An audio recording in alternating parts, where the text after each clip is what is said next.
देश भर में कोरोना की दूसरी लहर अभी पूरी तरीके से थमी भी नहीं है कि कोरोना का एक और घातक या कहिए अब तक का सबसे घातक वेरिएंट सामने आ चुका है, डेल्टा प्लस वेरिएंट, जिसका असर कितना खतरनाक हो सकता है यह आपको इस रिपोर्ट के जरिए हम बताते हैं।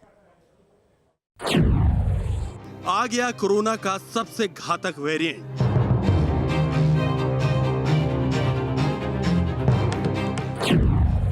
आपकी इम्यूनिटी को दे सकता है चकमा।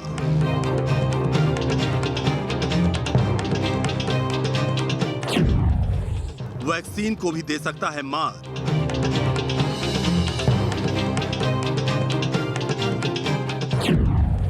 संभल जाइए, ये वेरिएंट मचा सकता है कहर। कोरोना की दूसरी वेव में जिस डेल्टा वेरिएंट ने कोहराम मचाया, उससे कई गुना घातक वार करने वाला वायरस जिंदा हो गया है।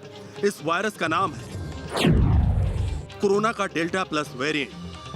देश के 3 राज्यों में कोरोना के डेल्टा प्लस वेरिएंट के मरीज मिलने से हड़कंप मचा है। जानकारी के मुताबिक महाराष्ट्र, मध्य प्रदेश और केरल में डेल्टा प्लस वेरिएंट के मरीज मिले हैं। मैं ये कहना चाहूँगा कि करीबन 7,500 केसेस के सैंपल्स लिए गए। इन सैंपल्स में 21 डेल्टा प्लस वेरिएंट आइडेंटिफाई हुए हैं। डेल्टा प्लस वेरिएंट अपना शिकंजा कस रहा है। महाराष्ट्र में डेल्टा प्लस वेरिएंट के 21 मरीज मिले हैं। इसमें मुंबई में 2, रत्नागिरी में 9, जलगांव में 7, पालघर में 1, ठाणे में 1 और सिंधुदुर्ग जिले में 1 मरीज मिला है। महाराष्ट्र से सटे राज्य मध्य प्रदेश में भी डेल्टा प्लस वेरिएंट दस्तक दे चुका है। शिवपुरी जिले में डेल्टा प्लस वेरिएंट से 4 लोगों की मौत हो चुकी है। टेंशन इसलिए बढ़ रहा है क्योंकि मरने वाले एक मरीज ने कोरोना वैक्सीन की दोनों डोज ली थी। तो डेल्टा वायरस अधिक संक्रामक भी है और उसकी मृत्यु की दर भी अधिक है। तो उससे हमें लगा कि डेल्टा वायरस का, क्योंकि शिवपुरी में कहीं ना कहीं से आए, तो दिल्ली से इनकी हिस्ट्री जो मिली थी उसमें कुछ दिल्ली से लोग आए थे, कुछ इंदौर से आए। तो ऐसी स्थिति में वो हमें ये लगा कि लहर का कारण जो है ना डेल्टा वायरस रहा और उस डेल्टा वायरस के कारण ही ये अधिक संक्रामक का फैली। जानकार भी मान रहे हैं कि कोरोना की 3rd वेव बहुत जल्द आ सकती है। ऐसे में खतरा मंडरा रहा है कि अगर डेल्टा प्लस वेरिएंट तेजी से फैल गया तो हालात किस तरह विकराल हो सकते हैं। डेल्टा प्लस वेरिएंट के बारे में एनसीडीसी को हम लगातार टेस्ट के लिए हमारे सैंपल भेजते हैं और ये हम सुनिश्चित कर रहे हैं कि समय से हमें इस तरह की शोध की जानकारी मिल सके। वैज्ञानिक और डॉक्टर्स पूरी तरह शोध और स्टडी में लगे हैं। अभी एकदम जल्दीबाजी में कुछ कहना उचित नहीं होगा। महाराष्ट्र और मध्य प्रदेश के अलावा केरल में डेल्टा प्लस वेरिएंट मिला है। राज्य के 2 जिलों पलक्कड़ और पत्तनमथिट्टा में डेल्टा प्लस वेरिएंट मिला है। 3 लोगों में इस नए वेरिएंट की पुष्टि हुई है। तो डेल्टा वेरिएंट दुनिया के 80 देशों में है, भारत में भी है। और जो डेल्टा प्लस वेरिएंट है वो अभी, और डेल्टा वेरिएंट को वेरिएंट ऑफ कंसर्न माना गया है। डेल्टा प्लस अभी 9 देशों में पाया गया है। भारत में इसके 22 मामले अभी तक मिले। अभी इसको वेरिएंट ऑफ इंटरेस्ट की श्रेणी में रखा गया है और वेरिएंट ऑफ कंसर्न की श्रेणी में ये नहीं है। ऐसे में अगर डेल्टा प्लस वेरिएंट के घातक वार से बचना है तो मास्क जरूर लगाइए और कोरोना गाइडलाइंस को लेकर जरा भी लापरवाही मत दिखाइए। Team news nation. दरअसल में कोरोना की दूसरी लहर में सबसे ज्यादा कहर बरपाया था डेल्टा वेरिएंट ने, लेकिन अब हम जिस वेरिएंट की बात कर रहे हैं, जिसका असर, जिसका खतरा सबसे ज्यादा बताया जा रहा है, वो है डेल्टा प्लस वेरिएंट। और दोनों में अंतर क्या है ये आपको बताते हैं इस रिपोर्ट के जरिए।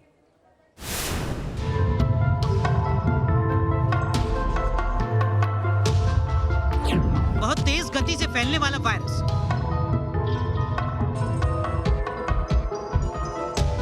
कम वक्त में ज्यादा लोगों को चपेट में लेने वाला वेरिएंट,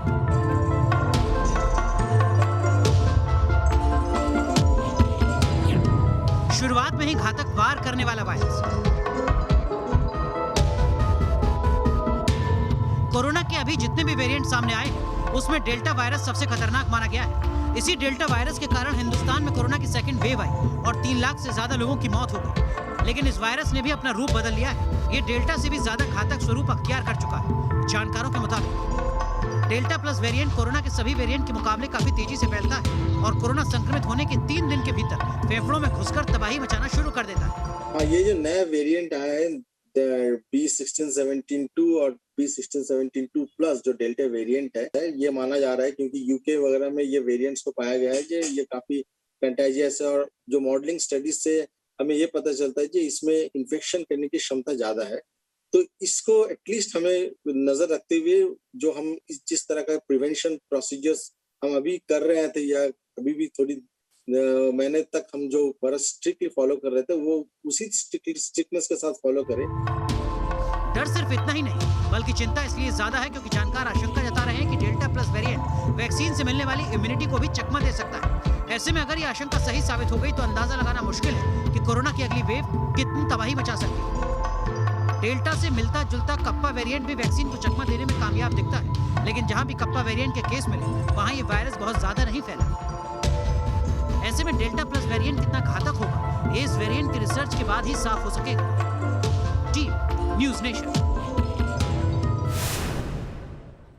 कोरोना की मेड इन इंडिया वैक्सीन को लेकर बड़ी खबर सामने आई। भारत बायोटेक की स्वदेशी कोरोना वैक्सीन को 77.8% असरदार पाया गया है। फेज 3 के ट्रायल के डेटा को मंजूरी दी गई है।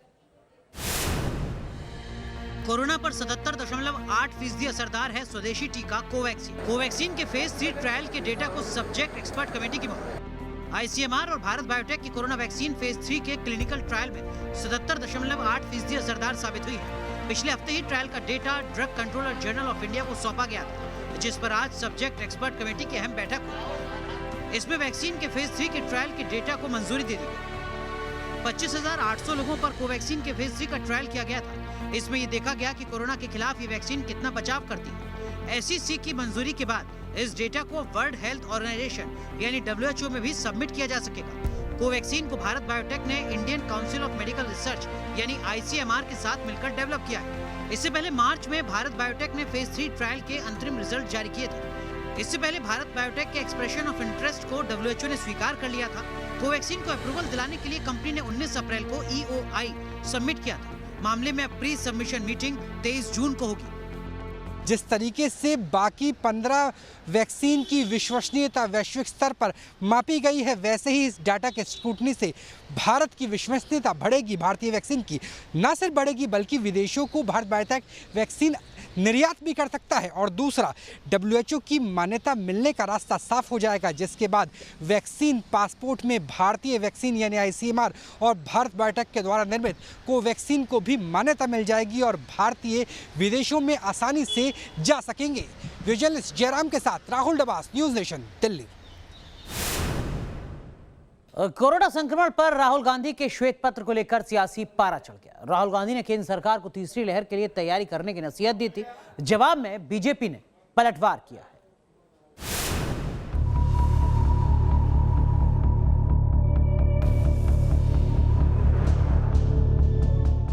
थर्ड वेव आने जा रही है कि राहुल गांधी और कांग्रेस को क्लाउन और सर्कस के साथ कंपेयर किया जाए।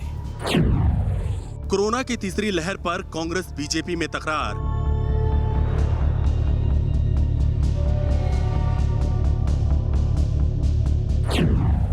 राहुल गांधी ने वैक्सीनेशन ड्राइव को बताया फेल।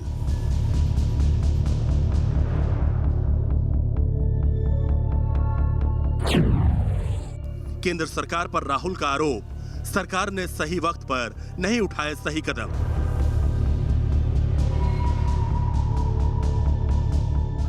बीजेपी का राहुल गांधी पर पलटवार, महामारी के खिलाफ लड़ाई को कमजोर करने का लगाया आरोप। कोरोना काल में सरकारी इंतजाम और तैयारी को लेकर केंद्र सरकार पर हमलावर रहे राहुल गांधी ने आज प्रेस कॉन्फ्रेंस की। कोरोना महामारी को लेकर श्वेत पत्र जारी किया। सरकार को नसीहत दी कि तीसरी लहर की आशंका को देखते हुए पुख्ता तैयारी की जाए। ऑक्सीजन, हॉस्पिटल बेड, दवा की कमी ना हो, इसकी भी तैयारी पुख्ता रखी जाए। सरकार गरीबों को आर्थिक मदद दे, कोविड मुआवजा कोष बनाया जाए। वायरस म्यूटेट कर रहा है और थर्ड वेव आएगी। और इसीलिए हम एक बार फिर कह रहे हैं कि सरकार को थर्ड वेव के लिए पूरी तैयारी करनी चाहिए। राहुल गांधी के श्वेत पत्र का बीजेपी की तरफ से फौरन जवाब आया। संबित पात्रा ने पलटवार किया, सवाल उठाया कि राहुल गांधी, प्रियंका और रॉबर्ट वाड्रा ने वैक्सीन ली या नहीं। क्या राहुल गांधी जी ने वैक्सीन ले लिया है? Rahul Gandhi, are you vaccinated? क्या प्रियंका वाड्रा जी ने वैक्सीन ले लिया है? Priyanka ji, are you vaccinated? Robert Vadra vaccinated हैं या नहीं है? बिकॉज जो कांग्रेस की फर्स्ट फैमिली है, क्या ये फर्स्ट फैमिली वैक्सीनेटेड है या नहीं? राहुल गांधी पर बीजेपी ने पलटवार करते हुए कहा कि वो कोरोना के खिलाफ देश की लड़ाई में अड़ंगा डालने का काम कर रहे हैं। राहुल गांधी और कांग्रेस पार्टी ने जब भी इस लड़ाई में निर्णायक मोड़ आए, उस समय उन्होंने राजनीति करने की भरसर प्रयास किए।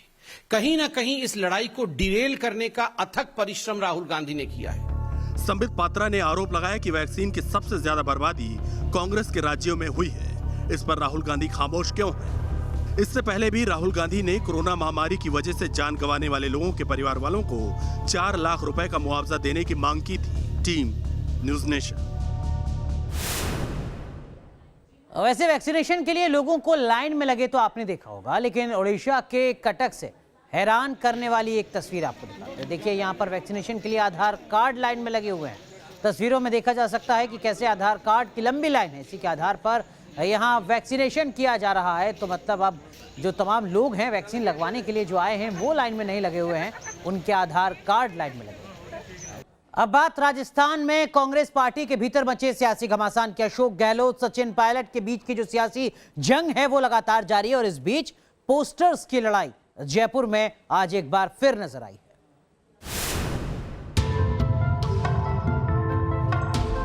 राजस्थान ने देखा है, हम सब ने देखा है। इस पोस्टर का मजमून इसमें लगी तस्वीरों से बयां हो रहा है। पोस्टर में सचिन पायलट की अलग अलग तस्वीरें हैं, जिसके जरिए राजस्थान में सचिन पायलट के संघर्ष को दिखाया गया है। राजस्थान में पायलट और गहलोत के बीच खींचतान मची है। पायलट ने गहलोत के खिलाफ मोर्चा खोल रखा है।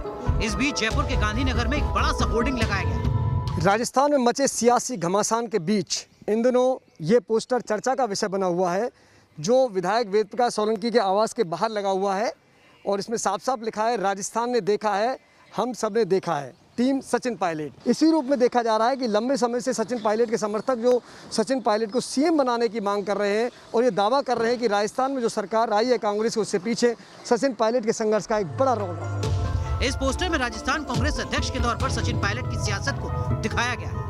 पहली तस्वीर में पुलिस के लाठीचार्ज में पायलट को चोट की तस्वीर है, दूसरी तस्वीर में पानी से भीगे हुए और तीसरी तस्वीर में पायलट को पुलिस गला पकड़कर ऊपर उठा रही है।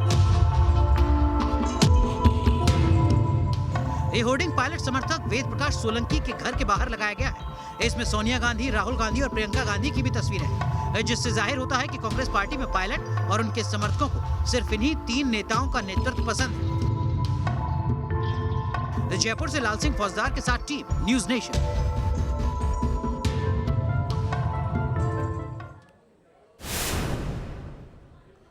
जम्मू कश्मीर के लिए प्रधानमंत्री नरेंद्र मोदी ने 24 तारीख का दिन तय किया है जब वो तमाम राजनीतिक दलों से सर्वदलीय बैठक करेंगे। इस मुद्दे में गुपकार गैंग के जो तमाम नेता हैं वो भी शामिल होंगे। इस बैठक में वो भी अपनी बात रखेंगे। यहां तक बात सब कुछ ठीक है, लेकिन अब इस पूरे मामले में पाकिस्तान का राग अलापना शुरू कर दिया गया है।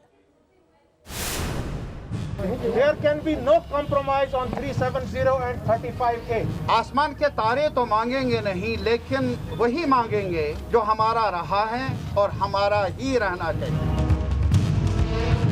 कई दिनों से चल रही कंफ्यूजन के बाद आखिरकार गुपकार गठबंधन को अक्ल आई और अलायंस ने पीएम मोदी की बुलाई बैठक में शामिल होने का फैसला कर लिया।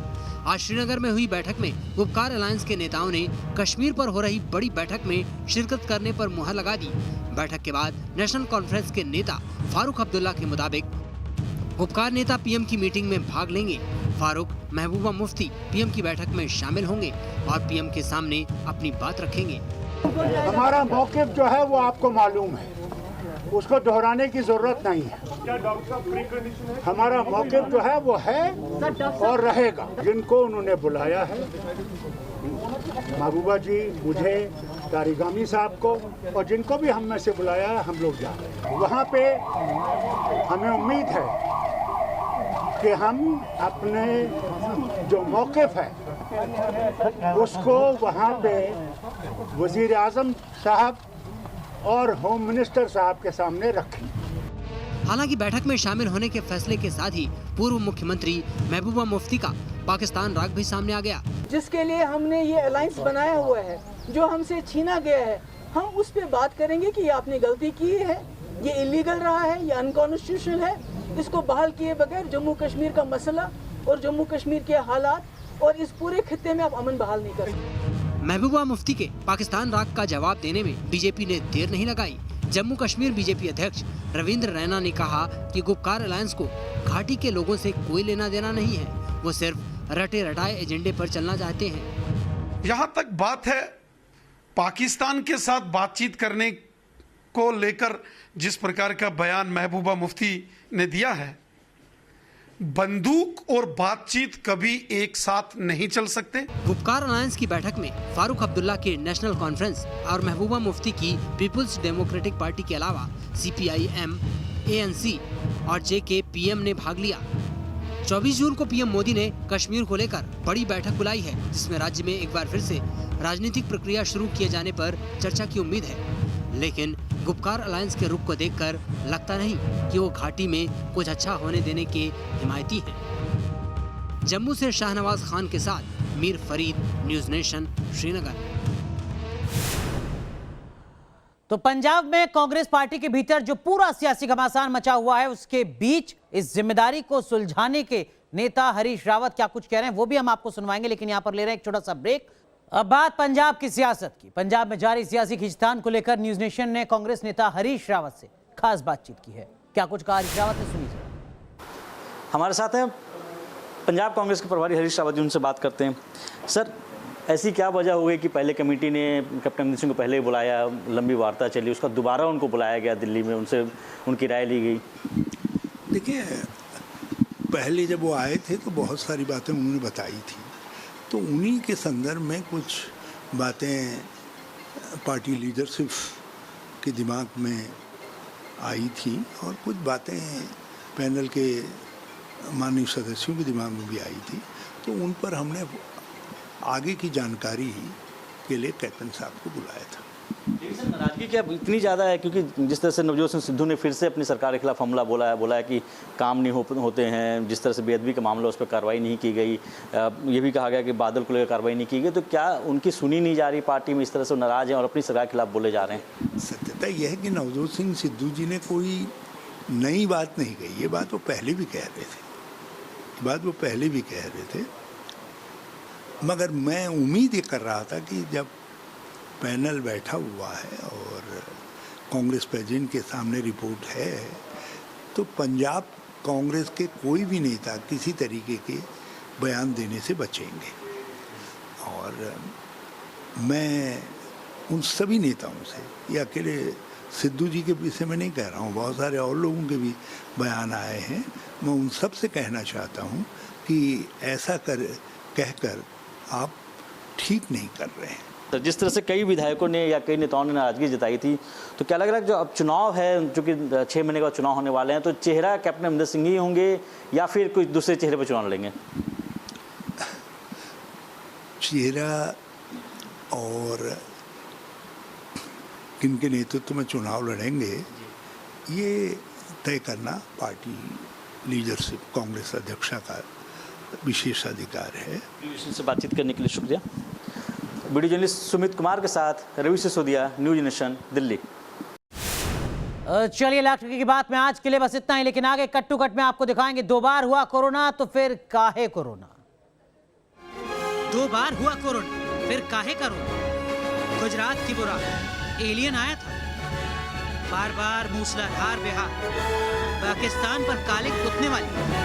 देखिए खबर कट टू कट स्पेशल रात 7:58